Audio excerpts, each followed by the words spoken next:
objectif visé. On va parler de la situation d'abord et avant tout avec un médecin qui est en santé publique, qui est avec nous aujourd'hui. Il s'agit du docteur André Dontigny de Santé publique Montréal. Bonjour, docteur Dontigny. Bonjour, M. Mongrain. D'abord, first thing first, comme ils disent en latin, la chlamydia, c'est quoi? La chlamydia, c'est une infection qui est très fréquente présentement. On va parler de sa recrudescence tout à l'heure.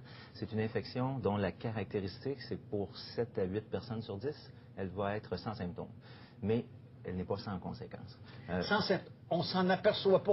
On ne s'en aperçoit pas. D'où d'ailleurs le thème de la campagne qui est il n'y a rien à voir. D'ailleurs, les petites pochettes qui sont envoyées, ou lorsque le comédien baisse ses pantalons, il n'y aurait rien eu à voir. Donc, les personnes se retrouvent avec une infection qui est non apparente la majorité du temps, mais cette infection-là peut avoir des graves conséquences. Lorsqu'on parle de la chlamydia, ça peut toucher les organes reproducteurs, ça peut entraîner de l'infertilité. Sans être capable d'estimer, de mesurer exactement l'ampleur, on peut penser que de l'ordre de 700 à 800 jeunes filles peuvent avoir des problèmes d'infertilité associés à la chlamydia, qui est très présente.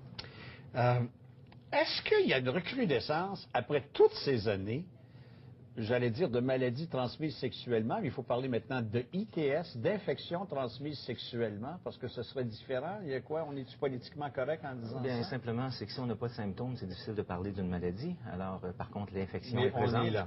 C'est ça. Alors, c'est plus juste. Bon, alors, sur les termes, passons, ça demeure troublant, mais est-ce que c'est répandu? Est-ce qu'il y a une recrudescence? Il me semble qu'on a tout dit, tout fait, des condoms en couleur, pas de couleur, aux fraises, aux bananes, à n'importe quelle saveur, disponible partout, dans un restaurant, ne sortez pas sans lui. Mais ça marche pas? En fait, ça marche en partie. Okay. Mais on est condamné à poursuivre des activités telles ces campagnes sociétales, telles ces activités de communication ou les interventions. On va devoir le faire à chaque année parce qu'on ne pourra pas éradiquer ces problèmes-là. Puis en même temps, ce que l'on observe, c'est qu'on a une augmentation.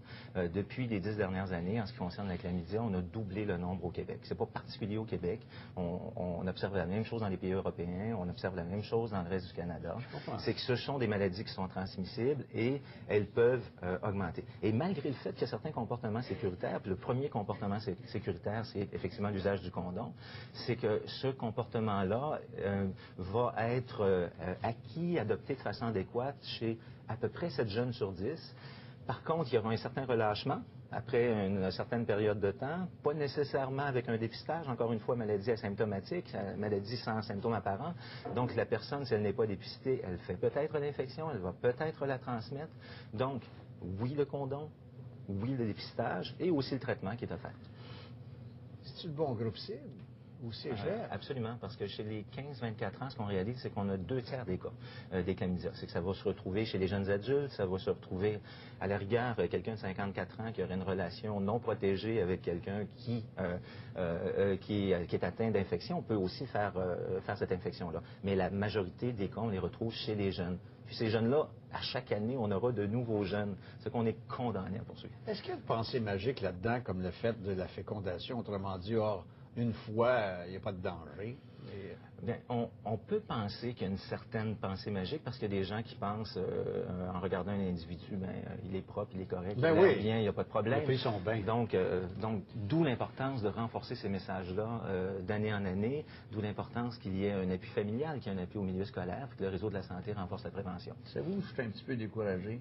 C'est qu'il y a 30 ans, je faisais des émissions là-dessus. 30 ans après, je continue. Ça veut dire que on n'apprend pas. Il n'y a pas de rétention. Le sentiment qu'on a, c'est qu'il y a eu une forte sensibilisation dans l'étude des problèmes associés au sida. Oui. Est-ce qu'il y a une certaine banalisation par la suite? C'est possible. On ne peut pas arriver puis l'affirmer d'emblée, non, mais c'est très possible. On n'en meurt plus. On n'en meurt plus. Malade, mais on n'en meurt plus. Mais il reste que ces infections-là continuent à se propager, même elles sont en augmentation. Donc, il faut renforcer le message de prévention, il faut renforcer les pratiques sécuritaires. Je comprends, là.